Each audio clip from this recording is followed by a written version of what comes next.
मैंने अपनी असली पहचान छिपाकर अपनी ही कंपनी में इंटर्न के रूप में काम शुरू किया था, लेकिन वहीं मुझे पता चला कि मेरी पत्नी का अपने सचिव से अवैध संबंध है और वह उसके बच्चे की मां बनने वाली है। एक दिन कंपनी के सचिव ने सभी कर्मचारियों को 4 रुपए की नींबू पानी की बोतल पिलाई।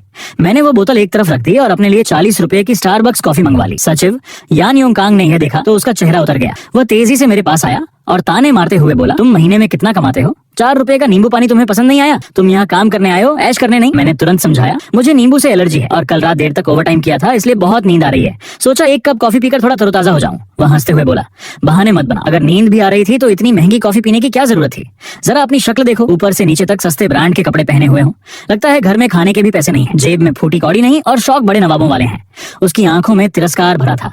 वह गुस्से से चिल्लाया, अभी के अभी अपना सामान समेटो और यहाँ से निकल जाओ। हमारी कंपनी में तुम्हारे जैसे दिखावा करने वाले लोगों की कोई जगह नहीं है। मैंने उसकी बातों पर ध्यान नहीं दिया। मैंने अपना फोन निकाला और अपनी पत्नी को एक संदेश भेजा, अपने सचिव से कहो कि अपना सामान समेटकर कंपनी छोड़ दे। यान योंगकांग ने मुझे मैसेज करते देखा तो व्यंग्य से बोला, किसे मैसेज कर रहे हो? कहीं अपनी अमीर औरत को तो नहीं? अब समझ आया, तुम्हारे जैसे गरीब इंटर्न के पास स्टारबक्स की कॉफी पीने के पैसे कहाँ से आए? लगता है किसी अमीर औरत का रखा हुआ है। आखिरी शब्द उसने दांत भींच कर कहे, जिससे पूरे ऑफिस का ध्यान हमारी तरफ चला गया।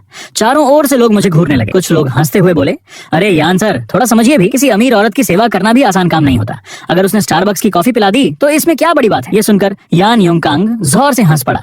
उसके चेहरे का गुस्सा काफी कम हो गया। उसने हाथ हिलाते हुए कहा, चलो जल्दी अपना सामान उठाओ और अपनी अमीर मैडम के पास चले जाओ। हमारी छोटी सी कंपनी में तुम्हारे जैसे दूसरे के पैसों पर पलने वाले लड़कों के लिए कोई जगह नहीं है। मैं हल्का सा मुस्कुराया और उसकी आंखों में देखते हुए बोला, अगर मुझे नौकरी से निकालना है तो यह बात तुम्हारी मैडम लू खुद कहेंगी। तुम होते कौन हो? वह तुरंत गरज कर बोला, मैं मैडम लू का निजी सचिव हूँ। अगर मैं कह रहा हूँ कि निकल जाओ तो तुम्हें निकलना ही होगा। मैंने ठंडी हंसी के साथ कहा, लगता है तुम्हें अभी तक ये नहीं पता कि जिस मैडम लू का नाम लेकर तुम अकड़ रहे हो वो मेरी पत्नी है और ये कंपनी भी हमारे फान परिवार की ही संपत्ति है। कॉलेज से ग्रेजुएशन के बाद मैं परिवार की कंपनी के मुख्य कारोबार को संभाल रहा था। हाल ही में कंपनी विदेशों में अपना व्यापार बढ़ाना चाहती थी। इस शाखा के कामकाज से मैं ज्यादा परिचित नहीं था, इसलिए अपनी पत्नी लू युनहान द्वारा संभाली जा रही इस कंपनी में इंटर्न बनकर आया था। किसी का ध्यान न जाए इसलिए हमने पहले ही तय कर लिया था कि हम दोनों अपनी असली पहचान किसी को नहीं बताएंगे। अब मेरी इंटर्नशिप खत्म होने वाली थी और मैं कंपनी के कामकाज को पूरी तरह समझ चुका था, इसलिए अब अपनी पहचान छिपाने की कोई जरूरत नहीं थी। मेरी बात सुनकर यान योंगकांग इतना जोर से हंसा कि उसकी आंखों में आंसू आ गए। वह पूरे ऑफिस में चिल्लाकर बोला, सुनो सब लोग, ये रखैल बनकर घूमने वाला लड़का कह रहा है कि ये मैडम लू का पति है और इसी कंपनी का मालिक भी।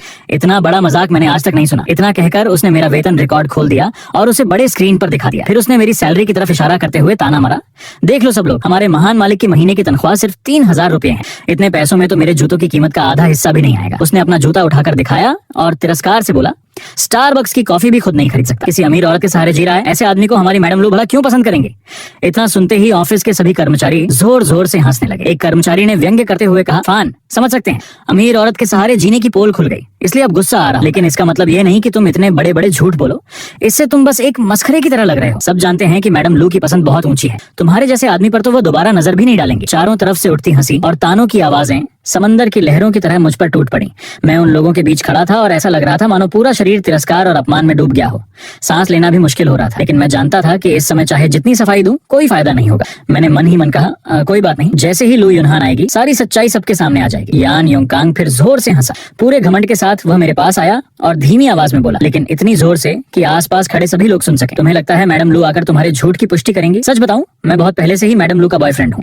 कंपनी में ऑफिस रोमांस की इजाजत नहीं है, इसलिए हमने अब तक अपने रिश्ते को सार्वजनिक नहीं किया। इतना सुनते ही सेल्स विभाग के लोग ऐसे उसके चारों ओर इकट्ठा हो गए जैसे खून की गंध पाकर शार्क टूट पड़ती है। एक कर्मचारी बोला, अब समझ आया, पिछली बार मैंने आपको मैडम लू के साथ होटल से निकलते देखा था, तब तो मुझे लगा था कि कोई बिजनेस मीटिंग होगी। दूसरा तुरंत बोला, हाँ, और पिछली बिजनेस ट्रिप पर भी मैडम लू आपको ही साथ ले गई थी, तो वो असल में हनीमून था। उनकी बातें सुनकर मेरा सिर सुन्न पड़ गया, लेकिन मेरी मुट्ठियां कस गईं। मैं और लू युनहान 8 साल से साथ थे, मुझे उस पर भरोसा था। यान योंगकांग भीड़ के बीच सीना तान कर खड़ा था, उसके चेहरे पर जीत की मुस्कान थी। अब क्या कहना है, जल्दी से यहाँ से निकल जाओ, थोड़ी देर में मैडम लू आ जाएंगी, तब वो तुम्हें मेरी तरह आसानी से नहीं छोड़ेंगे। मैंने ठंडी हंसी के साथ कहा, मैं और लू युनहान पति पत्नी है, मुझे तुम्हें कुछ साबित करने की जरूरत नहीं है। इतना कहकर मैंने अपना फोन निकाला, गैलरी खोली और उसे हमारी साथ वाली तस्वीर दिखाई। खुद देख लो, ये हमारी फोटो है। यान योंगकांग जोर जोर से हंसने लगा। उसने मेरी तरफ उंगली करके भीड़ से कहा, एक फोटो दिखाकर खुद को मैडम लू का पति साबित करना चाहता है। चारों तरफ फिर से ठहाके गूंज उठे। किसी ने कहा, मैडम लू तो अक्सर कर्मचारियों के साथ फोटो खिंचवाती हैं, वह किसी फिल्म स्टार से कम नहीं है, सिर्फ एक फोटो से क्या साबित होगा? दूसरा बोला, मेरे पास भी मैडम लू के साथ फोटो है,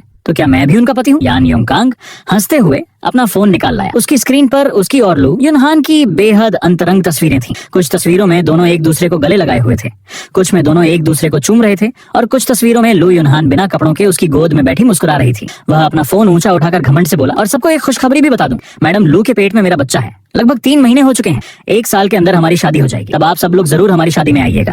इतना सुनते ही सभी कर्मचारी उसकी खुशामद करने के लिए उमड़ पड़े। सेक्रेटरी या नहीं होने वाले बॉस, आगे भी हमारा ख्याल रखिएगा।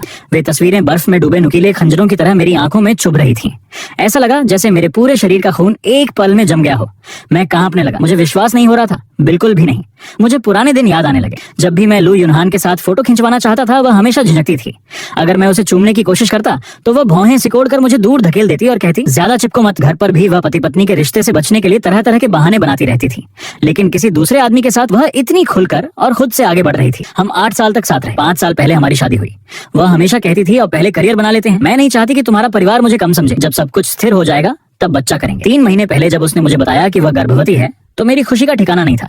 उसी दिन मैंने मुख्य कंपनी से उसके लिए कई बेहतरीन संसाधन उपलब्ध कराए। उसे इनाम में एक आलीशान बंगला दिया और उसके लिए एक बिल्कुल अनोखा प्रोजेक्ट भी तैयार करवाया। लेकिन सबसे बड़ा मजाक तो यह था, उसके पेट में पल रहा बच्चा मेरा था ही नहीं। मैं हवा में कांपते सूखे पत्ते की तरह थर थर कांप रहा था।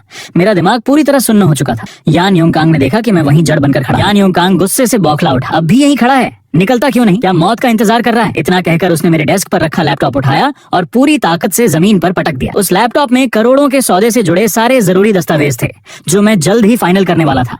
तेज धमाके की आवाज ने जैसे मेरे अंदर दबे गुस्से को फोड़ दिया। मेरा खून खौल उठा। मैंने बिना एक पल सोचे उसके मुंह पर जोरदार थप्पड़ जड़ दिया। थप्पड़ की गूंज पूरे ऑफिस में फैल गई। यान योंगकांग लड़खड़ाकर पीछे गिर पड़ा। वह अपने गाल को पकड़कर चीखने लगा, तूने मुझे थप्पड़ मारने की हिम्मत कैसे की? उसी समय बाहर से हाई हील्स की तेज आवाज सुनाई दी। लू युनहान गुस्से से भरी हुई ऑफिस में दाखिल हुई और आते ही डांटते हुए बोली, मैं बस थोड़ी देर के लिए बाहर क्या गई, यहाँ पूरा ऑफिस अखाड़ा बन गया। उसकी नजर बिखरे हुए ऑफिस पर घूमती हुई आखिर मुझ पर आकर रुकी। वह नाराजगी से बोली, फान शाह, अब तुमने क्या तमाशा कर दिया? किसी पर हाथ कैसे उठा दिया? मैंने उसकी तरफ देखा।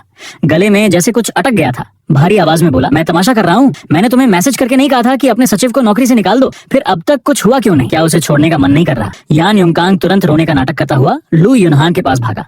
अपने सूजे हुए गाल को पकड़कर बोला, मैडम लू, आप आ गए। ये फान शाह हद से ज्यादा बदतमीज हो गया है। मैंने तो बस सबकी मेहनत देखकर 4 रुपए का नींबू पानी पिलाया था, लेकिन इसे वह पसंद नहीं आया। ये अपनी अमीर औरत से स्टारबक्स मंगवाने लगा। मैंने बस 2 बातें क्या कह दी, इसने मुझ पर हाथ उठा दिया। लू युनहान का चेहरा पल भर में बर्फ जैसा ठंडा हो गया। वह घूरते हुए बोली, फान शाह, एक कप स्टारबक्स पीकर खुद को बहुत बड़ा समझने लगे हो क्या? ऊपर से उल्टा शिकायत भी कर रहे हो। अभी इसी वक्त मेरे सचिव से माफी मांगो। मैंने अविश्वास से उसकी तरफ देखा। मेरे सामने खड़ी है औरत मुझे बिल्कुल अजनबी लग रही थी। ऐसा लग रहा था जैसे किसी ने मेरे सीने को कसकर जकड़ लिया हो। मैंने कांपती आवाज में पूछा, लू युनहान, तुम्हें आखिरी मौका देता हूँ, सच सच बताओ, तुम्हारा और यान योंगकांग का क्या रिश्ता है? और तुम्हारे पेट में जो बच्चा है उसका पिता कौन है? ये सुनते ही लू युनहान की आंखें फैल गईं। उसके चेहरे पर घबराहट साफ दिखाई देने लगी। वह मेरी तरफ देखने की हिम्मत भी नहीं कर पा रही थी। मैं गुस्से से कांपते हुए बोला, अगर तुम नहीं बताना चाहती तो कोई बात नहीं। थोड़ी देर में मेरे पिताजी कंपनी का निरीक्षण करने आने वाले हैं। हिम्मत है तो उनके सामने जाकर सब समझा देना। ये सुनते ही लू युनहान का चेहरा सफेद पड़ गया। उसके होंठ कांपने लगे। वह घबरा कर बोली, जरा रुको, बाद में मैं तुमसे बात करती हूँ, तुम पहले यहाँ से चले जाओ। लेकिन यान योंगकांग तुरंत उसके सामने आकर खड़ा हो गया।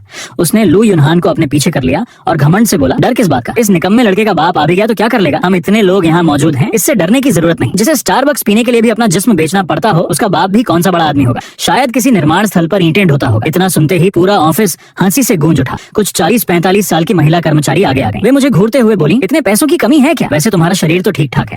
अमीर औरतों की सेवा करने की एक रात की क्या कीमत लेते हो? मैं 200 दूंगी, आज रात मेरे पास आ जाना। दूसरी बोली, मैं 300 दूंगी। चारों तरफ ठहाके गूंजने लगे। कुछ लोगों ने तो सचमुच पैसे निकालकर मेरी तरफ बढ़ाने शुरू कर दिए। मेरा गुस्सा 7वें आसमान पर पहुंच गया। मैंने उन सभी नोटों को झटक कर जमीन पर फेंक दिया। तभी किसी ने व्यंग्य से कहा, अरे वाह, बड़ा स्वाभिमान दिखा रहा है। जब अमीर औरतों के साथ सो सकता है तो अब इतना नाटक किस बात का? इतना कहते ही कई हाथ मेरी तरफ बढ़े। किसी ने मेरी बाह पकड़ ली, किसी ने मेरी शर्ट खींचनी शुरू कर दी। कुछ औरतें जानबूझकर मेरे शरीर से चिपकने लगी। भेड़ियों की तरह सब मेरे कपड़े नोचने लगी। मैंने घबराकर लू युनहान की तरफ देखा, लेकिन उसने अपना चेहरा फेर लिया। उसने एक बार भी मेरी तरफ नहीं देखा, मानो उसके सामने कुछ हो ही नहीं रहा। मैंने दांत भींच कर कहा, लू युनहान, तुम्हें इसकी भारी कीमत चुकानी पड़ेगी। यान योंगकांग पूरी तरह आग बबूला हो गया। वह दौड़कर मेरी तरफ आया और पूरी ताकत से मेरे पेट पर लात मार दी। मैं लड़खड़ाकर पीछे जा गिरा। मेरी कमर मेज के कोने से जोर से टकराई। दर्द की वजह से मेरे मुंह से अनायास एक कराह निकल गई। दर्द से मेरी सांस अटक गई, लेकिन गुस्सा सिर पर चढ़ चुका था। मैंने दांत भींचे, अपनी कलाई घुमाई और बिजली की रफ्तार से उसका कॉलर पकड़ लिया। फिर दाएं बाएं लगातार कई जोरदार थप्पड़ जड़ दिए। थप्पड़ों की गूंज पूरे कमरे में फैल गई। कुछ ही सेकंड में उसका चेहरा सूजकर लाल हो गया और वह दर्द से चीखने लगा, फैन शाह, क्या तुम पागल हो गई हो? तभी लू युनहान घबराकर दौड़ता हुआ आया और यान योंगकांग के सामने ढाल बनकर खड़ा हो गया। अगर तुमने इसे फिर हाथ लगाया तो अंजाम बहुत बुरा होगा। मैं ठंडी हंसी हंसा। चिंता मत करो, उसे मारा है, अब तुम्हारी बारी भी आएगी। मैंने बिना एक पल गंवाए उसके गाल पर भी जोरदार थप्पड़ मार दिया। लू युनहान अपना चेहरा पकड़कर मुझे घूरने लगा। उसकी आंखें गुस्से से लाल थीं और आवाज कांप रही थी। फैन शाह, तुमने मुझ पर हाथ उठाया, अब तुम्हारा खेल खत्म। फिर उसने बाकी कर्मचारियों की तरफ मुड़कर चिल्लाया, इसे पकड़ो, इतनी मारो कि खुद अपनी गलती मान ले। इस महीने सबकी सैलरी डबल, सैलरी डबल। सुनते ही सबकी आंखों में लालच चमक उठा। वे झुंड बनाकर मुझ पर टूट पड़े। किसी ने मेरी बाहें कसकर पकड़ ली, कोई मुक्के बरसाने लगा, कोई लात मारने लगा। मैंने पूरी ताकत से छूटने की कोशिश की, लेकिन अकेला इतने लोगों का सामना नहीं कर पाया। धक्का मुक्की के बीच किसी ने मेरी पैंट खींचकर उतार दी। मैं पागलों की तरह उठने की कोशिश कर रहा था, लेकिन बिखरी हुई पैंट में पैर उलझ गया। मैं जोर से जमीन पर गिर पड़ा। मेरा सिर मेज के कोने से टकराया और तेज दर्द की लहर पूरे शरीर में दौड़ गई। गर्म खून बहकर मेरी आंखों तक पहुंच गया और सब कुछ धुंधला हो गया। चारों तरफ ठहाके गूंज रहे थे। मेरी हालत देखकर सब जोर जोर से हंस रहे थे। यान योंगकांग मेरी पैंट पर पैर रखकर मेरे सामने आ खड़ा हुआ। उसने तिरस्कार से मेरी ओर देखा और थूकते हुए बोला, देख लिया, जो हमारे खिलाफ जाएगा उसका यही हाल होगा। उसने मेज पर रखा स्टारबक्स का कॉफी कप उठाया, ढक्कन खोला और पूरी ठंडी कॉफी मेरे सिर पर उड़ेल दी। कॉफी और खून मिलकर मेरे घाव में उतर गए। जलन इतनी भयानक थी कि पूरा शरीर कांप उठा। मेरी आंखों से आंसू अपने आप बहने लगे। ये वही स्टारबक्स है जो तुम्हारी अमीर गर्लफ्रेंड ने दिलाई थी ना, अब इसे अच्छे से पी लो, पीकर यहाँ से दफा हो जाओ। उसी वक्त दरवाजे से एक गूंजती हुई आवाज आई। मेरे बेटे को छूने की हिम्मत किसने की? आवाज इतनी कड़क थी कि पूरा हॉल सन्न रह गया। सबने एक साथ मुड़कर देखा। किसी ने घबराकर चिल्लाया, चेयरमैन, चेयरमैन साहब। मेरे पिता ने किसी की तरफ देखा तक नहीं। वे तेजी से मेरे पास आए। हमेशा शांत रहने वाले उनके चेहरे पर पहली बार घबराहट साफ दिखाई दे रही थी और उनकी आवाज भी कांप रही थी। इन सबको तुरंत गिरफ्तार करो। उनके पीछे आए बॉडीगार्ड और कंपनी के सभी रीजनल हेड ऑफ मैनेजर तुरंत हरकत में आ गए। कुछ ही पलों में सभी कर्मचारियों को काबू कर लिया गया।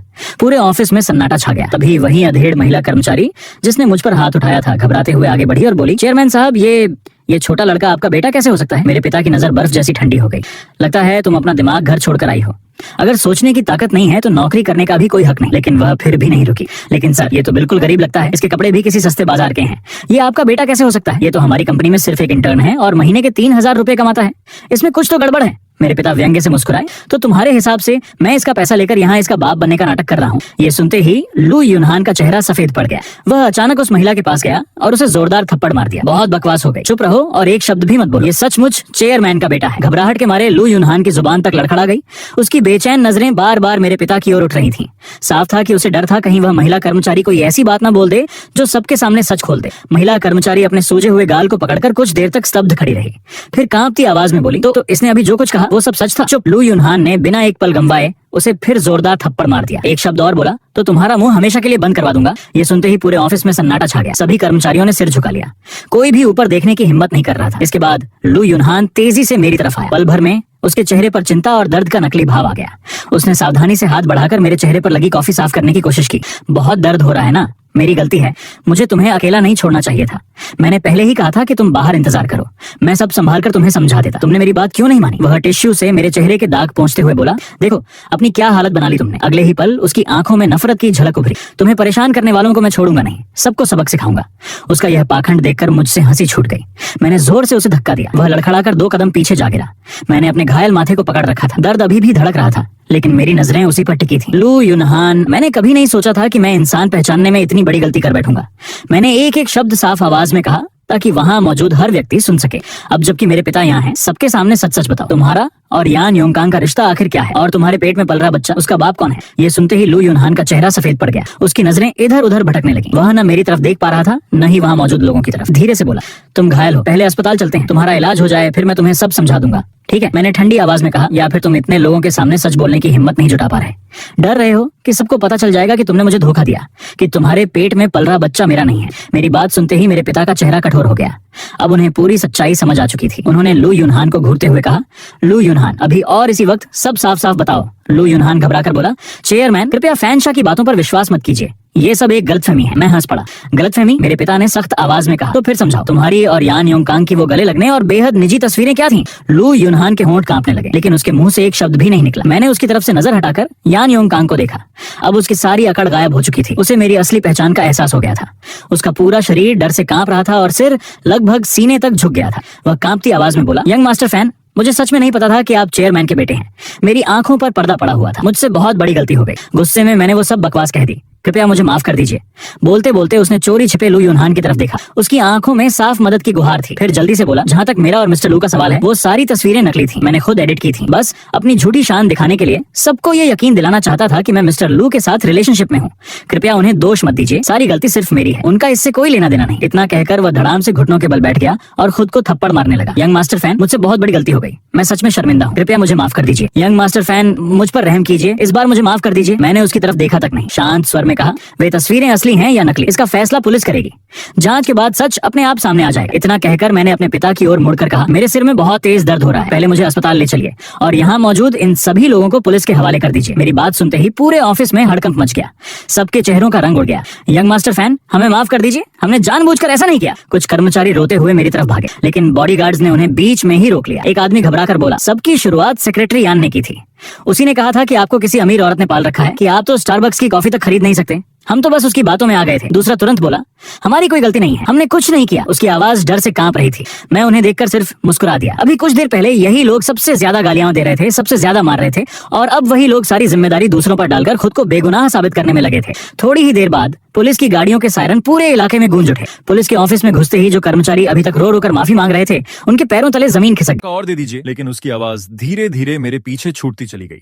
इसके बाद लू यूनहान ने दोबारा कभी डीएनए टेस्ट की बात नहीं की। जब मैंने उसे दी हुई आखिरी मोहलत खत्म हुई तो मैं सीधे उसके घर पहुंचा और उसके सामने तलाक के कागज रख दिए। मैंने शांत स्वर में कहा, तो इस वीडियो का पार्ट 2 चाहिए तो सब्सक्राइब, लाइक एंड सब्सक्राइब कर देना भाई लोग।